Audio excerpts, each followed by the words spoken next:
Grâce à la magie du CSS, notre barre de défilement va être modifiée. Allez, c'est parti. Bien, donc ici, nous allons modifier et manipuler notre barre de défilement. Alors, les propriétés CSS que nous allons utiliser ne sont pas encore des propriétés CSS officielles, entre guillemets. Elles sont appliquées, justement, on va voir ensemble, elles sont déjà prises en compte par les navigateurs principaux. Il y a fort à parier que ça fera partie intégrante du CSS4 lorsque celui-ci verra le jour. Alors, avant justement, bien je vais vous présenter comme ça, même si vous ne connaissez pas, ça pourra vous servir toujours de connaître ce site canailleuse.com. Et là ici, bien justement, puis-je utiliser, alors justement, ce serait une propriété CSS que je vais vous présenter. Donc c'est un pseudo-élément. Alors je vais chercher le faire, hop là, voilà, je vais le faire travailler avec un WebKit, d'accord, pour qu'il puisse s'adapter au navigateur, parce que comme je vous ai dit, ce n'est pas encore tout à fait officiel, bien que voilà, les navigateurs, et justement c'est ce qu'on va voir ensemble, les navigateurs principaux l'acceptent. Alors justement, ben, il nous dit, voilà, donc pour le CSS Selector, donc le sélecteur WebKit scrollbar, parce qu'en fait normalement ça serait 2 points scrollbar, ok. Alors qui c'est qui va l'accepter? Alors IE ne l'accepte pas, mais IE c'est fini, c'est mort, c'est terminé. IE a été remplacé par Edge. Voilà, donc d'ailleurs ça marche avec Windows 10, c'est ce que j'ai d'ailleurs sur cette machine, et Windows 10 fait les updates, il fait les mises à jour, donc de toute façon par défaut c'est Edge, et vous voyez que Edge, ben, lui c'est vert, donc il accepte parfaitement cette modification de scroll bar. Il en va de même pour Chrome, il en va de même pour Opera, il en va de même pour Safari. Celui qui nous embête c'est Firefox. Donc, si vous utilisez Firefox, eh bien, cette manipulation de la barre de défilement n'aura pas d'incidence, elle ne sera pas modifiée. Voilà, on sera toujours avec un scroll bar tel qu'il est par défaut, c'est tout. Bon, voilà, ça c'est quelque chose que je voulais vous montrer. Maintenant, je vais le fermer et nous allons revenir à notre travail. Alors justement ici, bien ce que j'aimerais donc c'est manipuler notre scroll bar. Donc là je vous l'ai montré, hein. Donc c'est le pseudo élément donc WebKit, voilà, tiré. Alors normalement je pense qu'il le connaît, hein, scroll. Voilà, regardez, il le connaît. Voyez, donc c'est pas exotique comme propriété, voilà, puisque mon IDE le connaît, donc ça sent une validation pour plus tard. Alors ce que je vais faire ici, bien je vais être capable de pouvoir manipuler par exemple la largeur de ma scroll bar. Alors on peut aller chercher n'importe quelle largeur, mais pour l'instant on va prendre une largeur importante, je vais dire 120 px, voilà, histoire de dire, bah oui, je suis capable de pouvoir manipuler la largeur. Alors là, vous voyez, pouf, il y a 120 px. Alors par contre, je me rends compte de rien, hein, parce que j'ai juste en fait une scroll bar. Alors j'ai plus rien, vous voyez, elle est là, hein, pourtant, mais là je scroll avec avec ma souris, la molette, voilà. Mais par contre, je vois rien. Bon.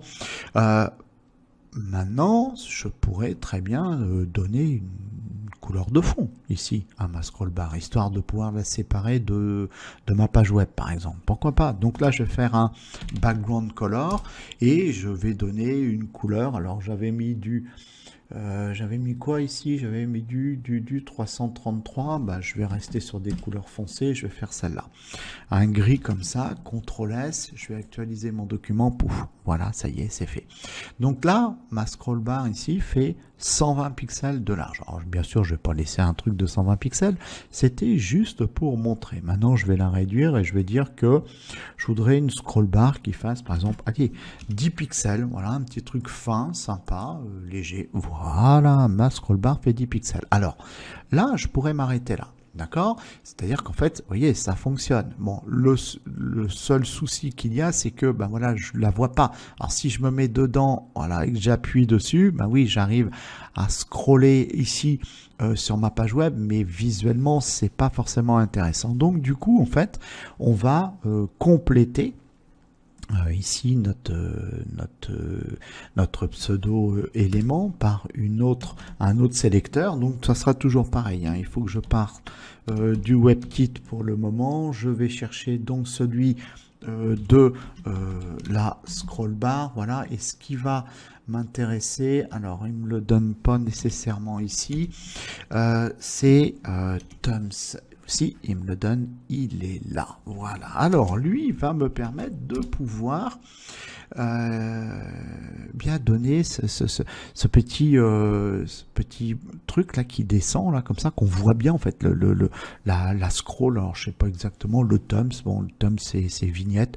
Bon, bref, je vais mettre une couleur comme ça, on va comprendre tout de suite. Je vais mettre un background color et tiens, je laisse en blanc pour l'instant. Je donnerai une autre couleur après. J'actualise mon truc. Voilà. Regardez, hop, voilà. Donc là, ici, il n'y a pas de souci. Pouf, voilà. Là, je vois mieux la scroll bar et puis ben voilà. Du coup, c'est peut-être la scroll bar en elle-même. Bon, peu importe. Bon, toujours est-il que là, j'appuie sur ma molette. Voilà, je tourne ma molette, je vois bien le truc qui monte et qui descend.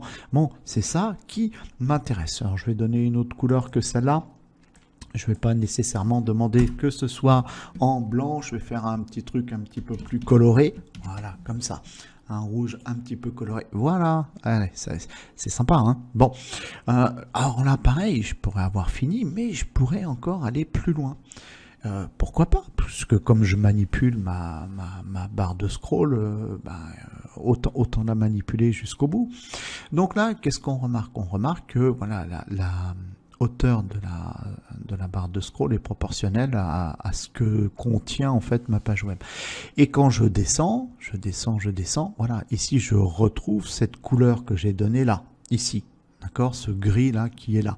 Bien, je pourrais très bien dire, en fait, je pourrais donner aussi une sensation d'augmenter ma scroll bar. C'est-à-dire que là, si je descends, eh bien, je veux conserver cette couleur ici.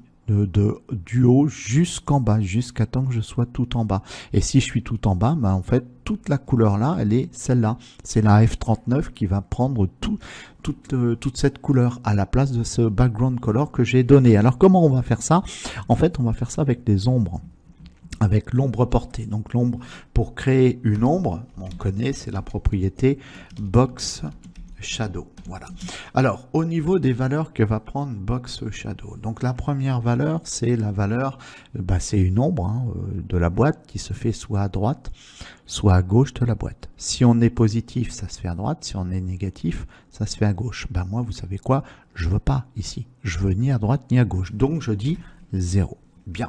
Ensuite, la deuxième valeur qui va m'intéresser, c'est celle qu'il y a en haut ou en bas de la boîte. Alors moi, ce qui va m'intéresser, c'est de mettre une ombre en haut de la boîte. Donc si c'est positif, si la valeur est positive, l'ombre se fait en bas. Si la valeur est négative, l'ombre se fait en haut. Donc là, déjà, je sais que je vais mettre une valeur négative puisque je veux qu'elle soit en haut. Par contre, grande question, quelle valeur? Quelle valeur? Parce que là, ici, je la connais pas. Voilà, au fur et à mesure qu'on scrolle, en fait, cette valeur, elle augmente. Bon. Donc, du coup, cette valeur, il va falloir que je puisse la définir. Je vais la définir comment? Par rapport aux unités d'écran. Voilà. Et donc, je vais dire, en fait, ça va faire 100 VH, 100 unités d'écran. Puis le truc, il va calculer tout seul. Moi, je vais pas m'embêter. Donc, je vais lui dire moins 100 VH. Donc, ça, c'est ma deuxième valeur. Troisième valeur, c'est la force, l'intensité du dégradé. Ici, rien du tout. Et je vais rajouter parce qu'après, normalement, on donne la couleur. Mais je peux rajouter une quatrième valeur. Alors, cette quatrième valeur, elle est totalement optionnelle, d'accord? Et qu'est-ce qu'elle fait, en fait? Elle va permettre d'étendre le rayon de l'ombre. Et ça m'intéresse. Et donc, si sa valeur est positif, la taille de l'ombre augmente, voilà, puis si sa valeur est négative, la taille de l'ombre diminue. Moi, ce que je veux, c'est que la taille de l'ombre augmente. Donc du coup, elle augmente de combien? 100 VH. Voilà, comme j'ai dit, hein, ça va, le truc il va calculer tout seul. Et la couleur, quelle couleur? Justement, c'est celle-là. J'ai dit F39.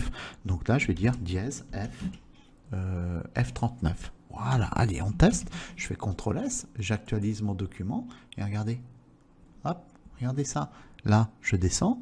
Hop, vous voyez, on a la sensation là que, en fait, il n'y a que ce truc qui descend. Voilà, c'est tout. Si je mettais autre chose, alors j'avais dit F39, si j'avais dit du rouge par exemple, hop, voilà, qu'on voit bien, hein, CTRL S, j'actualise mon document, pouf, voilà. Parce que lui, en fait, il a le scroll là qui est là, il a toujours la même hauteur, hein.